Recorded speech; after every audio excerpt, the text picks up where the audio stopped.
हादसे के बाद धामी सरकार ने सारे बड़े सांस्कृतिक कार्यक्रम रद्द कर दिए हैं। इसलिए दिल्ली में उत्तराखंड निवास का लोकार्पण भी सादगी से हुआ। उत्तराखंड निवास में 50 से ज्यादा कमरे, मेहमानों के रुकने के लिए डोरमेट्री बनाई गई। राज्य की सांस्कृतिक विविधताओं को भी दर्शाया गया। उत्तराखंड निवास की वास्तुकला दर्शनीय है। निर्माण में गुणवत्ता का खासा ध्यान रखा गया है। सोलर पैनल भवन का किया गया निर्माण। बारिश के पानी के लिए भूजल संरक्षण। अगर इस इमारत की बारीकियों के बारे में बात करें तो इसमें कुल मिलाकर के 51 कमरे हैं और इस लिहाज से बनाया गया है ताकि उत्तराखंड की छटा नज़र आए। और यहाँ पे आप प्रधानमंत्री की तस्वीर देख सकते हैं, मुख्यमंत्री पुष्कर सिंह धामी के साथ। और अगर अंदर आपको लेके चलेंगे तो यहाँ पे आपको जो छटा है वो नज़र आएगी उत्तराखंड की संस्कृति की, उत्तराखंड के टूरिज़्म की। क्योंकि उत्तराखंड की अगर इस इमारत की बात करें तो इसके लिए जो स्पेशल ईंटें आई हैं वो उत्तराखंड से लेकर आई गई हैं। 5 मंजिल पूरी इमारत है जिसके ऊपर टेरेस गार्डन भी है और एक पूरा का पूरा सोलर पावर प्लांट भी है। यानी ये नेट ज़ीरो ग्रीन बिल्डिंग की तरह से काम करेगा, क्योंकि इसमें जितनी ज़रूरत है ऊर्जा की, वो ऊर्जा की ज़रूरतें काफ़ी हद तक सोलर प्लेट से ही पूरी हो जाएगी। अगर पानी की बात करें तो इसमें रेन हार्वेस्टिंग का भी प्रबंध किया गया है। यानी चाहे बिजली हो चाहे पानी हो, अपने ऊपर काफ़ी हद तक आत्मनिर्भर है।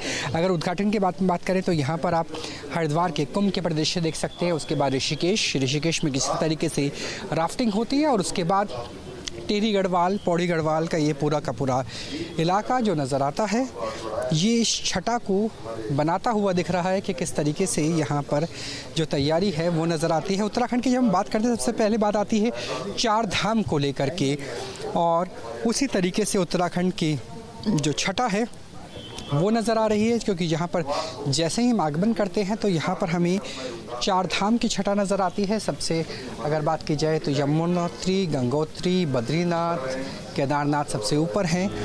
दरअसल पुराना उत्तराखंड निवास करीब 70 साल पुराना हो चुका था। इसके बाद बीते कुछ सालों से इसका पुनर्निर्माण कार्य शुरू किया गया था। उत्तराखंड निवास में उत्तराखंड की लोक परंपरा और शिल्प के साथ ही भवन निर्माण की छाप नजर आती है। इसके लिए सिल्ट उत्तराखंड से आयात की गई।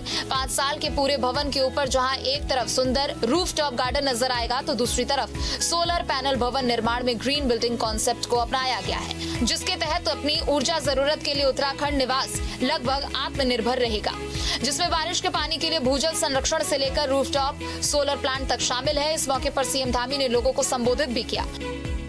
सालों में कई महत्वपूर्ण योजनाएं और नीतियां हमने सफलतापूर्वक लागू की हैं, जिससे राज्य का चहुमुखी विकास सुनिश्चित हो।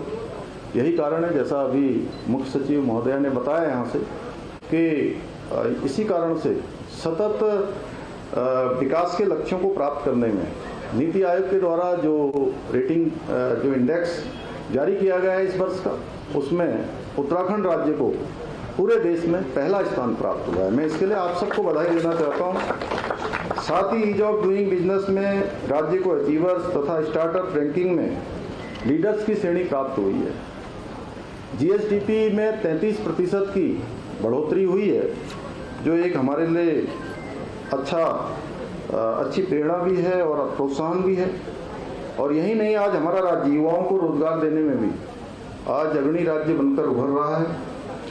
और हमने एक वर्ष में बेरोजगारी दर में 4.4% की कमी लाकर आज हम जो राष्ट्रीय औसत है उस राष्ट्रीय औसत से भी हम आगे बढ़े हैं। उत्तराखंड के लोग और अधिकारी अक्सर दिल्ली किसी काम से आते रहते हैं। अभी उत्तराखंड सदन की क्षमता बेहद कम है और इसी को ध्यान में रखते हुए नया निवास बनाया गया है। उत्तराखंड निवास में 50 से ज्यादा कमरे हैं। यहाँ मेहमानों के रुकने के लिए डोरमेट्री भी बनाई गई है। उत्तराखंड निवास के निर्माण में राज्य की सांस्कृतिक विविधताओं को दर्शाया गया है। तो जिस निवास का निर्माण लगभग 70 साल पहले उत्तर प्रदेश के लिहाज से हुआ था, अब उसका मॉडर्न तकनीक से उत्तराखंड सदन के उत्तराखंड निवास के रूप में उद्घाटन मुख्यमंत्री पुष्कर सिंह धामी ने किया है। कैमरा सहयोगी सोमेंद्र के साथ राहुल डबास, न्यूज़ स्टेट, दिल्ली। पौड़ी से बड़ी खबर, पुलिस को मिली बड़ी सफलता। युवती का अश्लील वीडियो